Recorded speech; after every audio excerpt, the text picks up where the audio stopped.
Welcome to Learning Uncut, where we talk about real learning solutions with people who made them work. Here are your hosts, Michelle Ockers and Karen Maloney.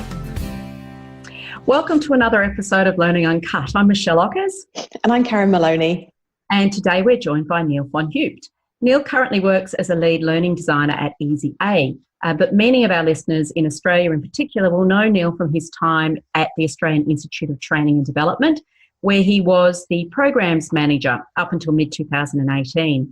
Now, given that Neil was focused during this time on supporting professional development of learning practitioners around Australia, Karen and I figured he was going to be the perfect person to join us for our 2019 Professional Development Special. So welcome, Neil. Thank you. It's so good to be here. I love talking about professional development. No, that's why we invited you. So our first episode of Learning Uncut went to air in June 2018. As this one goes to air, it's the start of the new year, so Happy New Year to everyone. And we've now had 17 guests across the episodes that have gone to air. At the end of every episode, we ask all of our guests to tell us about the biggest thing they do for their own professional development.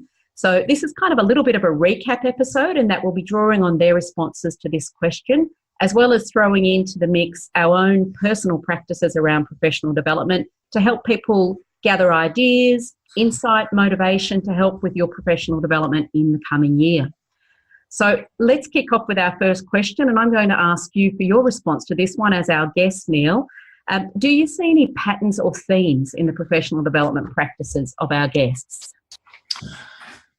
Well, that's a little bit of a tough question, and because it's like right at the start of the episode, and I don't want to kind of be too tough on people, because the main thing I actually heard coming through from all the different responses was actually just the lack of a plan, and I was a little bit surprised by it, because as L&D people, like, we kind of spend all of this time planning for everybody else, but I just didn't hear a lot of people going, hey, this is where I want to get to, and so I've been doing this. A lot of the stuff that I heard was either around like a point of need, so they'd worked out that they needed to learn something, maybe it was skills or maybe it was knowledge, whatever it might be, so they had a point of need, or it was just opportunity, that something had come along and they were like, that looks interesting, I'll go and do that. But I think it's so important for people to actually have a plan, like to think, where do I want to go? How am I going to get there? And then to work that plan. So I was a little bit surprised by that. I liked that reading kept coming up.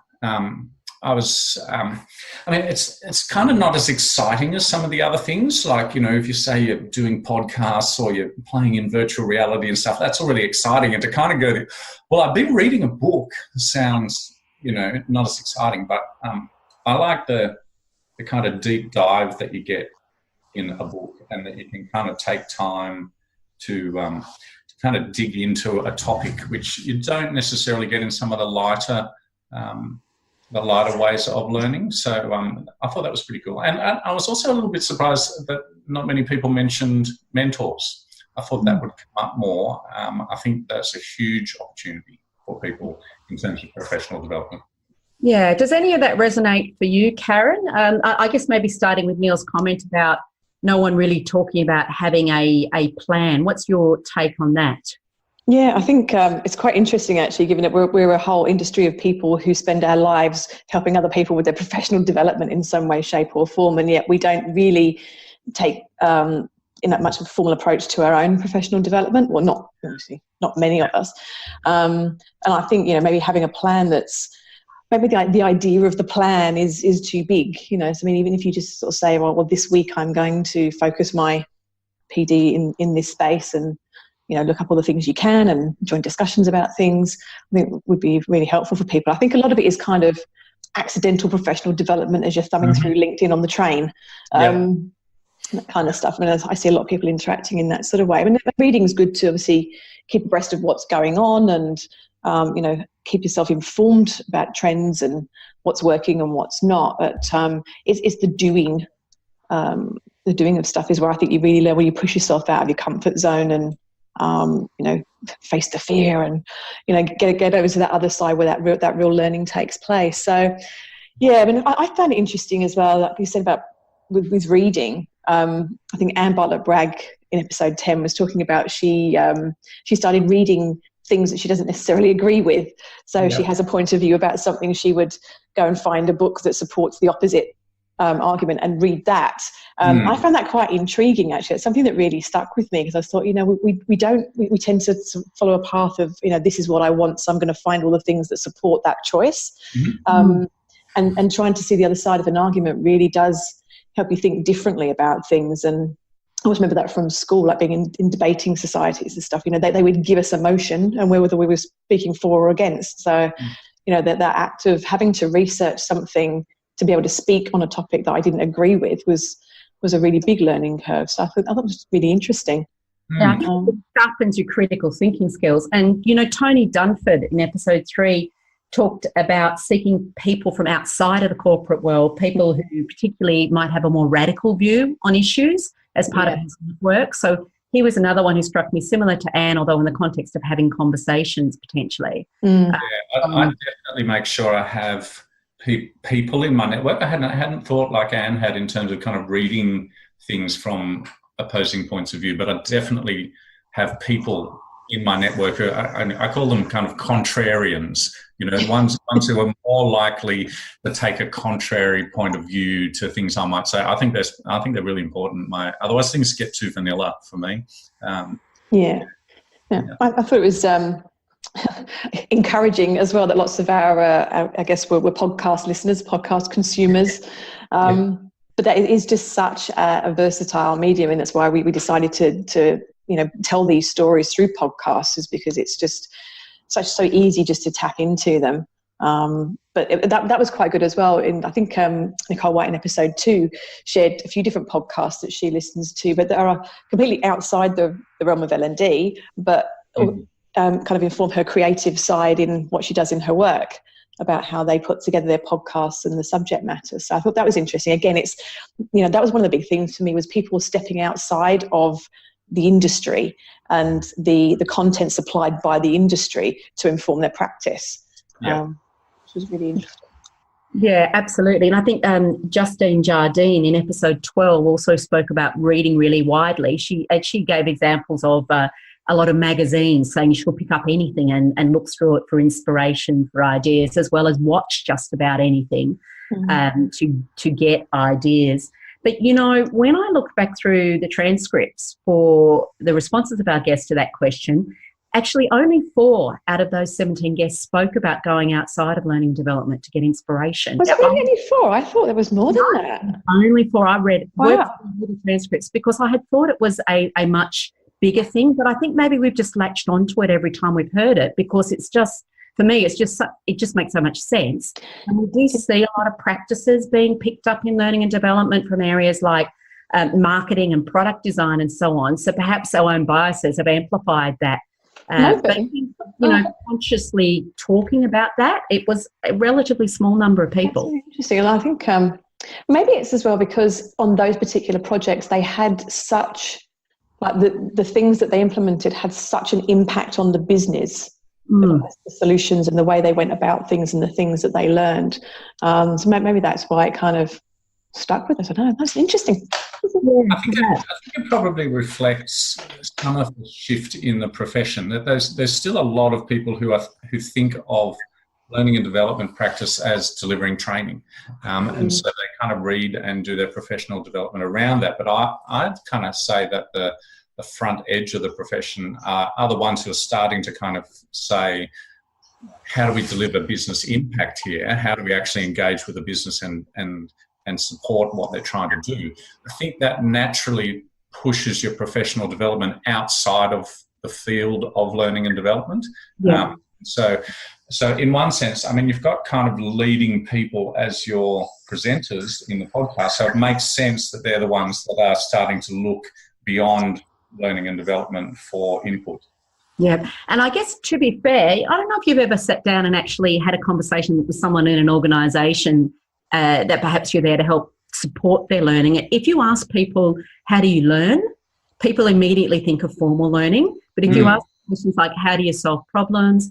How do you get better at your work? how do you pick up new ideas and try them out, they'll give you different answers. And a lot of our guests spoke about applying things from other disciplines. For instance, Agile came up in was a focal point in a couple of our discussions.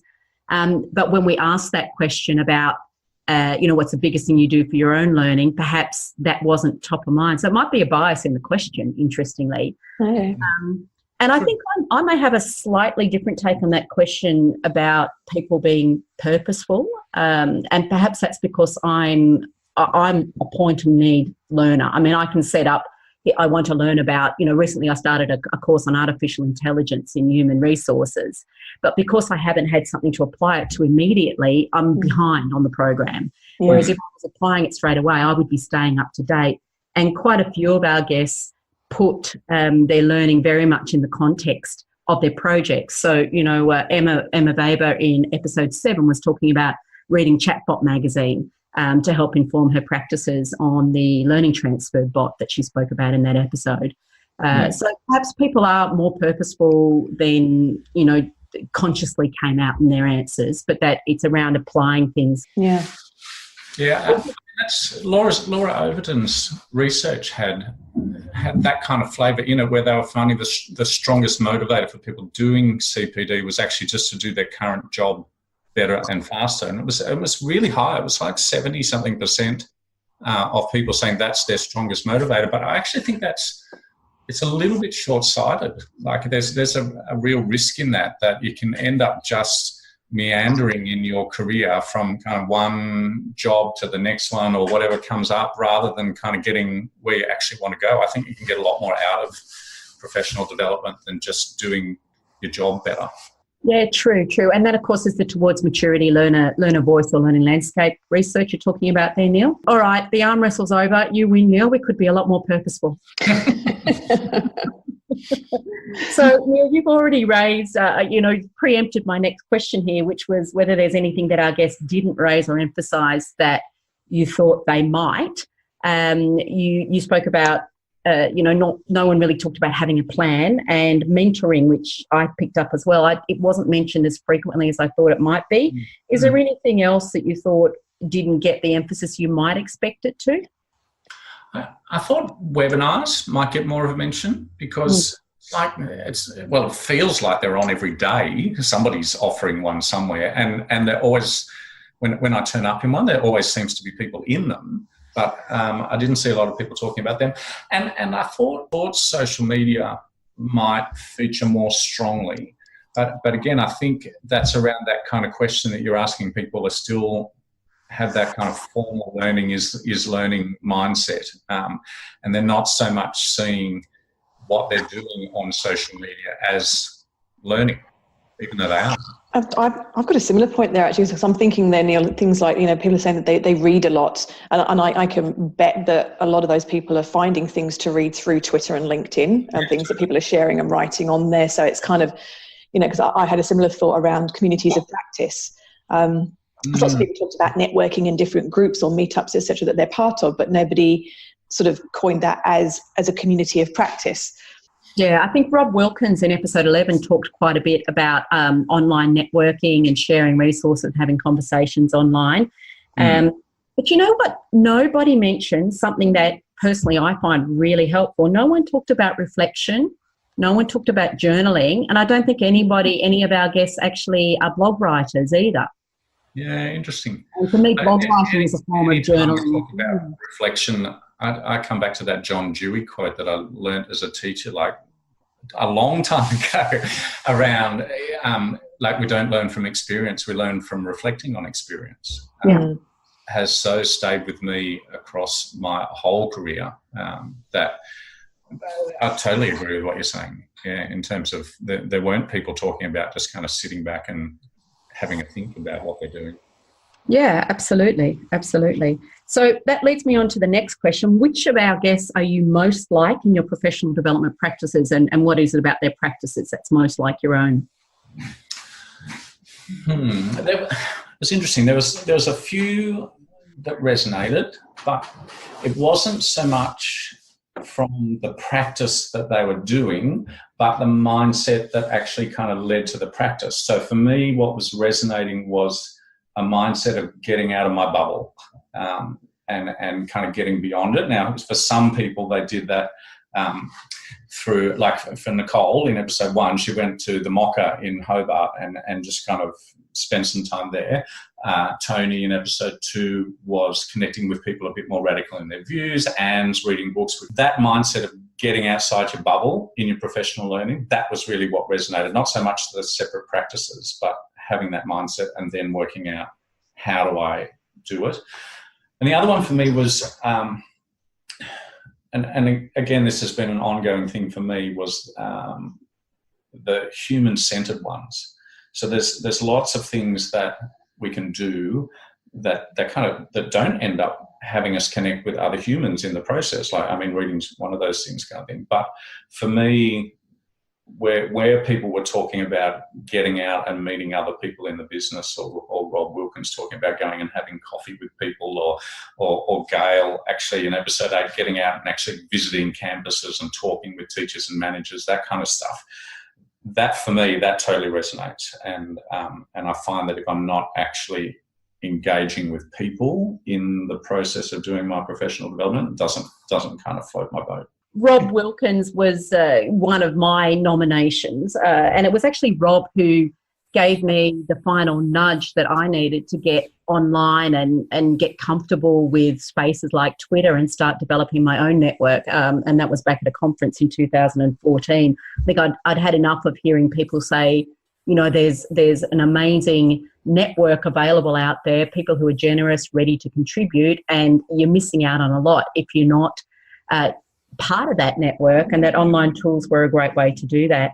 I think I associated a lot with Justine Jardine, and I don't know whether that's partly a consequence of she and I having worked together at some point in time.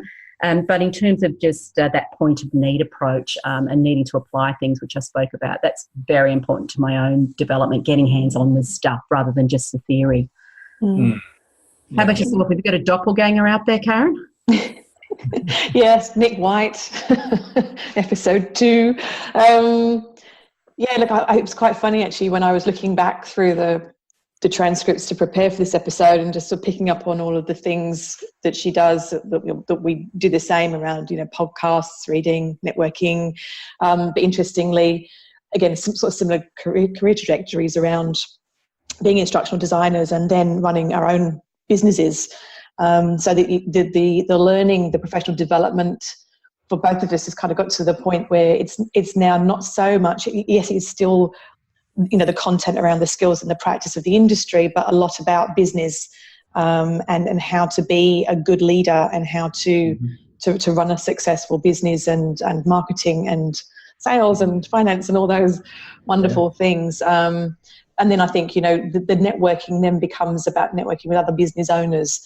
And just seeing, and again, it's also like stepping outside of the L&D thing again. It's like, you know, what things are other people doing in different spaces that we can bring in here to, I don't know, bring something fresh to the industry. So I thought that was quite interesting. And also Emma Weber in episode 7 about having a coach. Now, I had a coach when I first started my business, and I hadn't had one for a long time because I just kind of was quite happy meandering along in my little business. And in the last year, I've kind of decided that I just needed some help with direction. Like there were all lots and lots of things that I want to do with my business, but what to do first and sticking with that has been quite difficult being a solo business owner. And I've actually just found having a coach is pushing me outside of my comfort zone. I think I've mentioned that already. And I do believe that the best things happen on the other side of the comfort zone, because there are just some things I need to push through to, you know, get to that better part of me that's going to be able to do the work that I really want to do because I love my work. So I think having somebody challenge you, much like you were saying, Neil, having those, the contrarians around you and the people that do push you and question what you're doing and why you're doing it and how you're doing it, just has such tremendous value. And I've grown leaps and bounds in the last 6 months. It's been full on. But I really do think that, you know, that has had a lot of value. So, I can see where Emma was coming from there. I had this mentor, and every time we would meet, his opening question was always, what's the question that you don't want me to ask you today? And it was such a good question because it got me. I knew he was going to ask it. So every time I was coming in, I was reflecting on, okay, what am I trying to stay away from here? Yeah, and having someone alongside you, whether it's a peer mentor or a buddy or a coach who can help hold that space, is really important, I think. Yeah. I've got several mentoring relationships which take on different kinds of structures and for different purposes, but I've got more mentors now than I've ever had before, and I'm just finding that critical for not just pushing me through my comfort zone, but accountability as well. Things can drift, but if I've made a commitment to someone else, and this is partly why I blog as well, because sometimes when I'm blogging or, working out loud, I'm making a commitment about something I'm going to do. And that level of accountability is really important for me to actually step up to it. It's hard because your professional development stuff is so personal to you that in one sense, like the only person who's going to hold you accountable for your professional development is you. A manager may hold you accountable for it if it's going to affect your job performance. But in terms of your career and your long-term professional development, it's you. Like, you actually have to take ownership of that. It's so important. Professional development is not just about the skills. It's not about the content. It's not, learning everything there is to learn about micro-learning or whatever it might be. It is about those things that challenge you to be that better person, whether that's a better facilitator, instructional designer, e-learning developer, leader, person, whatever it might be. So it's the personal development that kind of blends into the professional development too. Yeah. They all overlap and they're all connected. Kind of starts getting into the realm of behaviour change and habit building as well, right? Sometimes when we're learning something, it's about forming a new habit to actually apply it regularly. Yeah. Gerd Driessen, who is, one of our industry colleagues in the Netherlands, talks about mindset, tool set and skill set if you're trying to do something new or something different.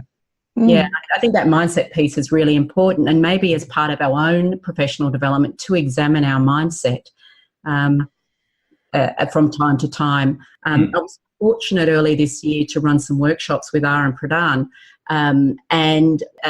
we used a persona-based tool.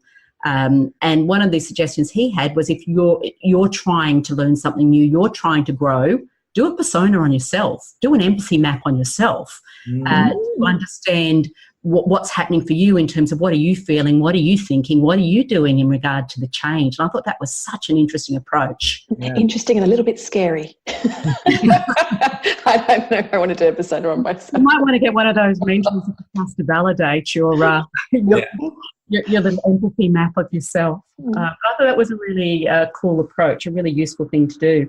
Yeah. So, speaking of new approaches, was there anything in what our guests shared that has given either of you any surprises or fresh ideas, anything new you've tried for your own professional development, or anything you've done more of?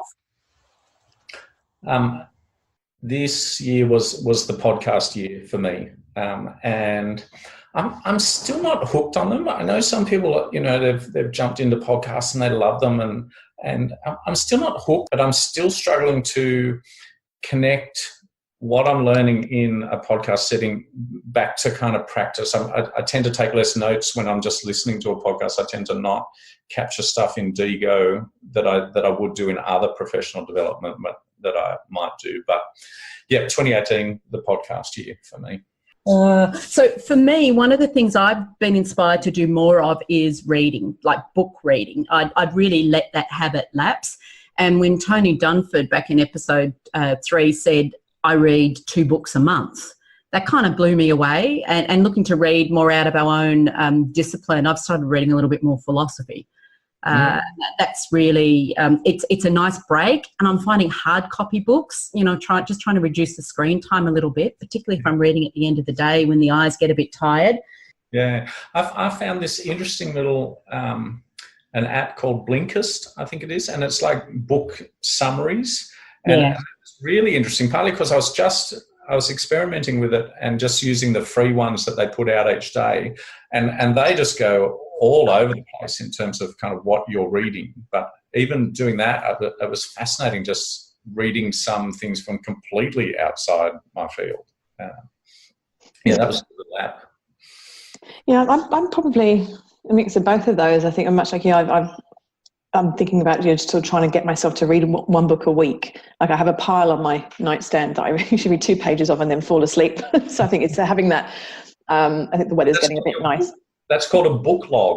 It's like a backlog. It is, and actually, it's funny. I removed the pile a few months ago because I find I was getting me stressed out. I was going to bed. It's like I'm still not reading the books. But I think just having a plan around that and just sort of mixing up my content as well, because I've been quite focused. Like for many years, I just read biographies because I was just really interested in people and their journeys and stuff. And I think in the last sort of 5 years or so, it's been business books of some description or other, and things to inspire me to do what I'm doing. And but I think reading one book a week is my own little plan for next year. And also, again, going back to that point I've raised already about Anne Bartlett-Bragg in episode 10 about reading something you don't agree with. I think everything that I've been reading has been supporting my my train of thought and my ideas about what I want to do with my work and my life. Maybe just picking something that I would never ever pick and just challenge myself to see if I could stay focused on it and actually get into it if I go in with a mindset of I don't agree with this. So I'll be trying that out, I think, because I think that will, I'm really interested to see what happens, what sort of shift happens in how I think. Yes. Yeah. Have you seen a thing called the Festival of Dangerous Ideas? No, but it sounds like something I need to get involved in. That would be worth having a look at. Okay. Sounds good. Let's take a slightly longer horizon. When you look back over your own career, is there a period or point in time that you felt was pivotal to your own development? And what was it about that point in time that was so significant to your own development? Can you kick off this one, Karen? Look, when I thought about this, I thought it was, for me, the thread was when I actually got involved in formal education in some way or other. So there were two big shifts for me. One was when I did my e-learning diploma back in 2004. I think just understanding what was possible with technology for learning just really opened up my mind to what I could do in the organisation I was with at the time, and just shifted how I thought about learning delivery. And then a couple of years ago when I did a diploma of business and entrepreneurship, that was a completely sort of different crowd of people that I was mixing with that I hadn't mixed with before. But I think just the process of going through that formal education, and both of those were diploma courses that ran over a year or so.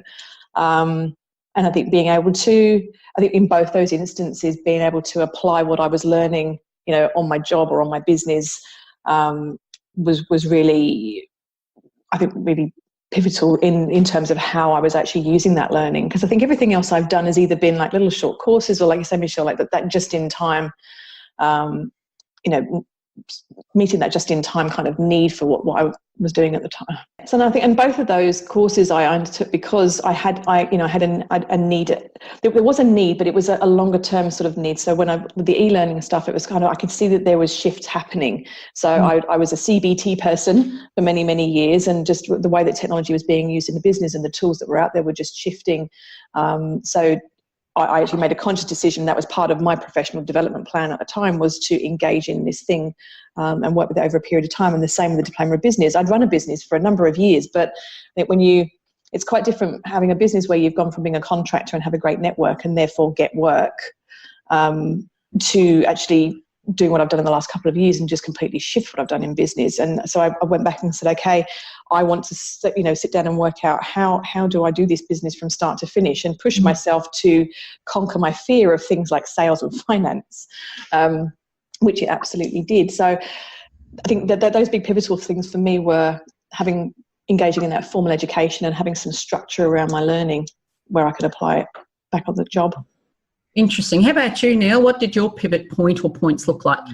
I so miss uni, like being at university.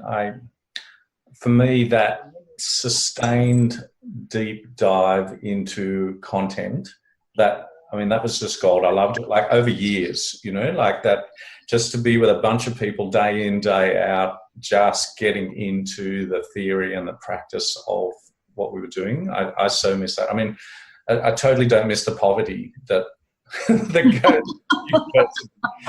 or the debt that comes after it, kind of stuff. But that deep engagement with content, and that was pivotal for me. Like to actually kind of get deep into understanding the theory of what I do, and to be grounded in that. That's kind of stayed with me for everything that I've done. Yeah. That's so interesting, because I'm kind of the reverse of the two of you. I would say when I started operating in a network and I discovered the power of developing a personal learning network was when things really pivoted for me, because I'd always done well academically, so it was kind of like something I kept going back to. But I think once I got onto Twitter, in 2014, I did a course that Jane Hart was running at the time, a social learning practitioner program. You had to set up a blog, write a blog about setting up your blog. You had to get onto Twitter, start developing the network. I would say between that and Harold Jarke's personal knowledge mastery course, my whole approach to professional development has transformed. And I would go so far as to say that it's actually transformed my career and the working opportunities that are available to me, and just how I live to some degree. So for me, it was a sort of about letting go of the formal approach and getting involved in the network. Doing more short courses was what's really shifted for me. Yeah. I mean, it was funny. I was looking at the resources that everybody, shared at the end of all of the things. And I was just like, you know what, they're probably all really good resources. But at the moment for me, like none of them are any use to me at the moment, because they were like the right resources for what they were doing at that point of time. And I'm at a different point of time. I actually have a plan. I'm going to get all of those resources and put them into Digo and tag them so that when I come to a point of need, I'll already have this kind of curated list of really good content that's already been kind of quality checked by, first of all, the people who recommended it, and then you guys check it before you actually stick it in with the episode resources. So, I mean, and that's such a good way of kind of filtering content that comes through so for me, an important part of kind of professional development around the kind of content that I get is about having a really good network of people who filter content for me. Like they actually shape the content that comes into my feed through who they are. Yeah, absolutely. So my next question is about one word or phrase. What's one word or phrase you'd use to describe your own professional development in the past year?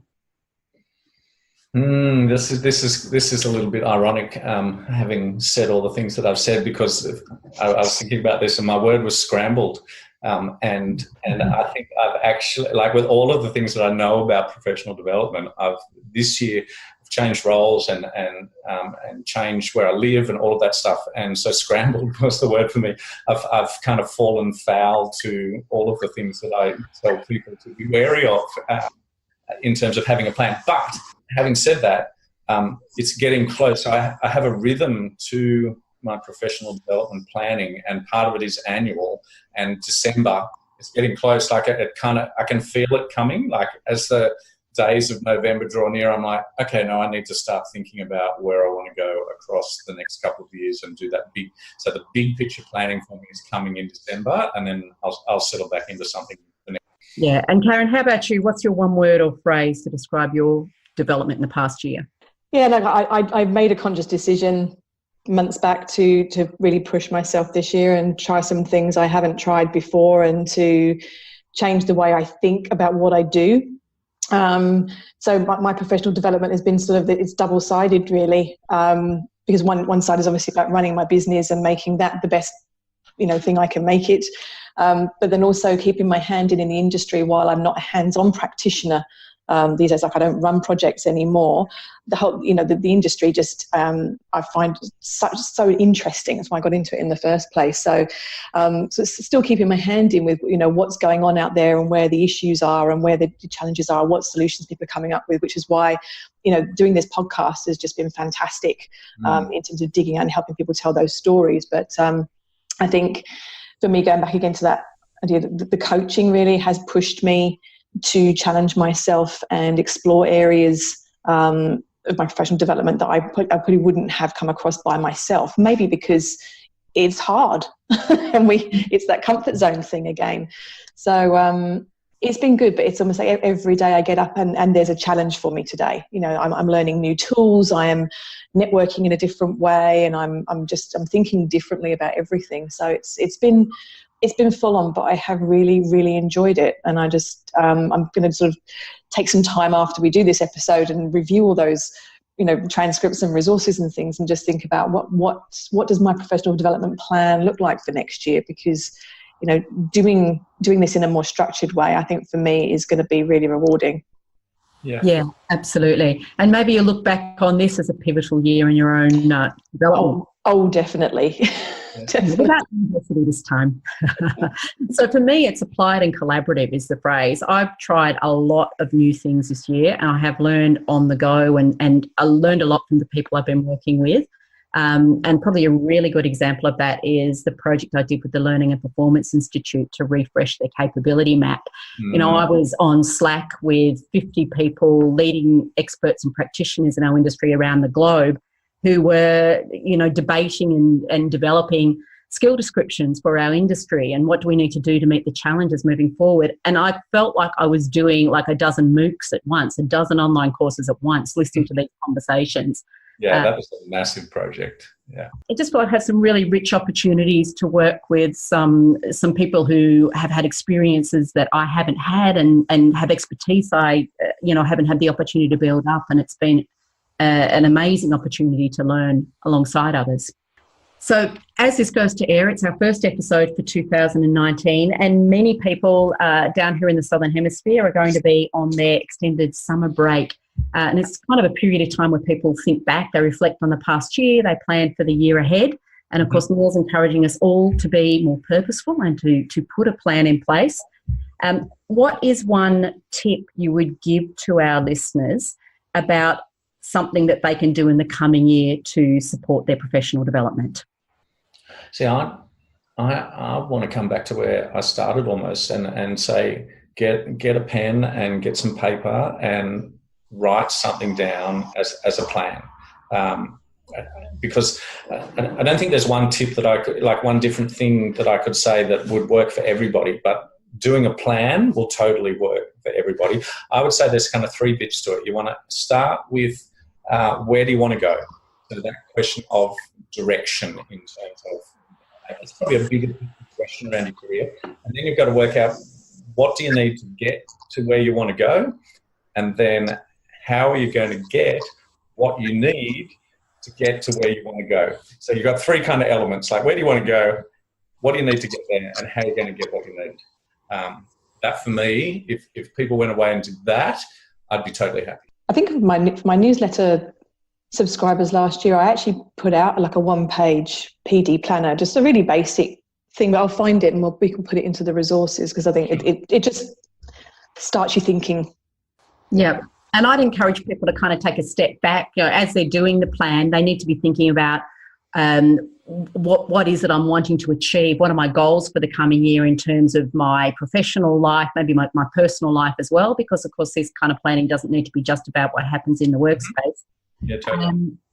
And what skills, what are my skills at the moment? And, what skills, where are my strengths that I can leverage? And where might be there some gaps that I need to build upon. Yeah. So doing some sort of assessment or baseline as part of the planning process, I would be encouraging people to do.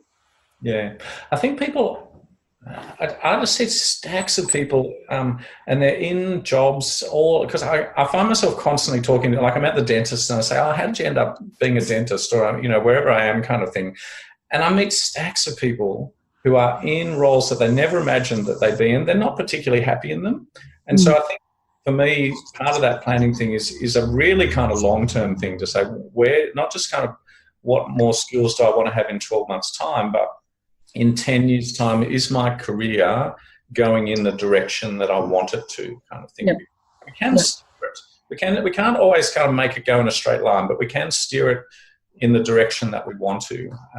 And I think there's a huge opportunity for us, both as learning and development professionals, to enjoy our careers a whole lot more. But I think if we're doing it, then we're also modelling it for the people that we're working with.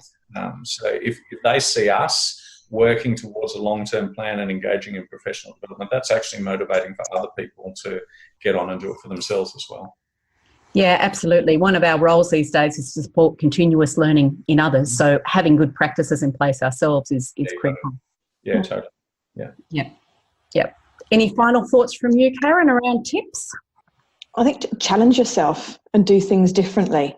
So if there's something that you want to put on your PD plan around, I don't know, maybe it's a skill that you want to learn, rather than doing it the way you've always done it, either like maybe reading or getting an online course, find a community of practice, or find a face-to-face course that you can go and do, or find a podcast that talks about it, but and try and learn differently, and just see how that shifts your mindset. And again, comes back to that sort of, be brave, challenge yourself, push yourself out of the comfort zone a little bit, and just see where it takes you. Just experiment.